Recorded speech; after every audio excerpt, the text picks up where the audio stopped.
Thanks to all of you for being here. There is an inescapable fact that all the American people know, everybody, it doesn't matter what political party you're in. Joe Biden and his administration have created a catastrophe on the border. Everybody knows it. The American people are demanding that we do something about it. We're trying.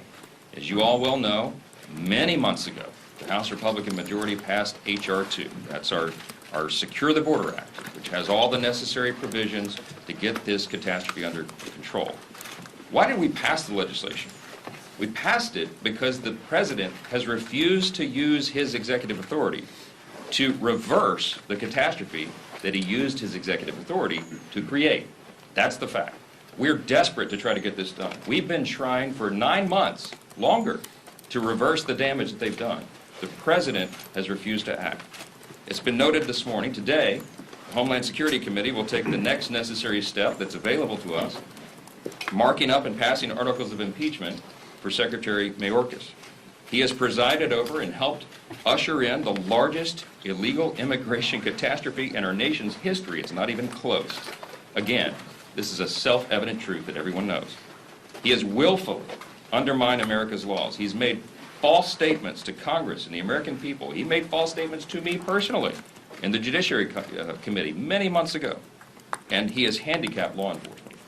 Just last week, we received word that more than 302,000 illegal immigrants crossed our border in December alone. 302,000 in 1 month. It continues. But you know, that barely made headlines. Why? Because that's the new normal under Secretary Mayorkas' lack of leadership. And it is the result of a collection of deliberate policy choices by the Secretary and this administration. In fact, we've documented over 64 specific actions that the President and his administration have taken to undermine America's border security, starting within hours of President Biden's inauguration.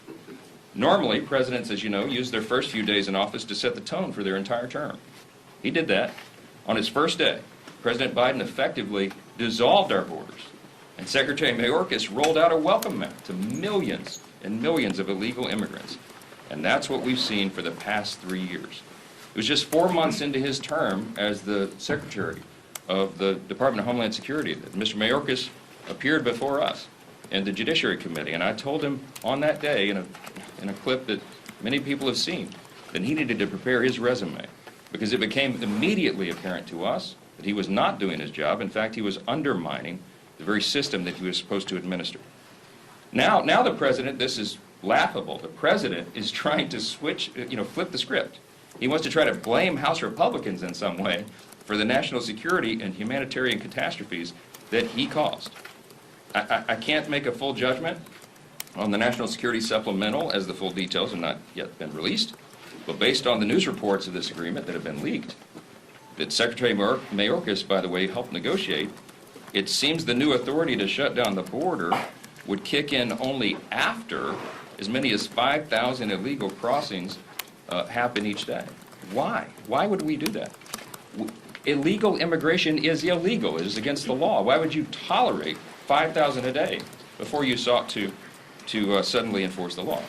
That would be surrender. The goal should be 0 illegal crossings a day, not 5,000.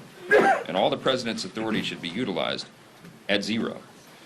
Many of you may know about this letter that we received, an alarming letter dated January 17th by former executives of the FBI, and this has been circulating.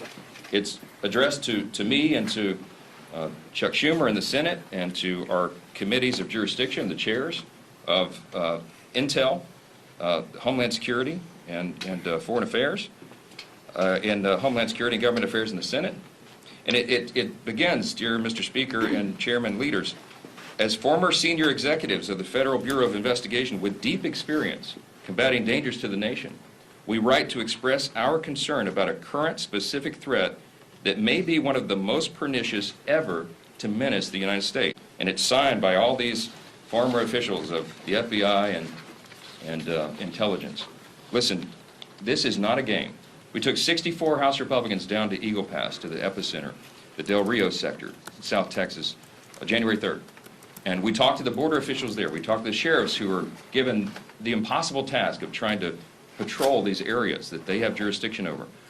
We talked to the state officials in Texas, and what they told us there is that at the Del Rio sector, by way of example, 60 to 70% of the people that cross there are single adult males within these ages, maybe 18 to 40. We saw this with our own two eyes. We talked to the people on the ground.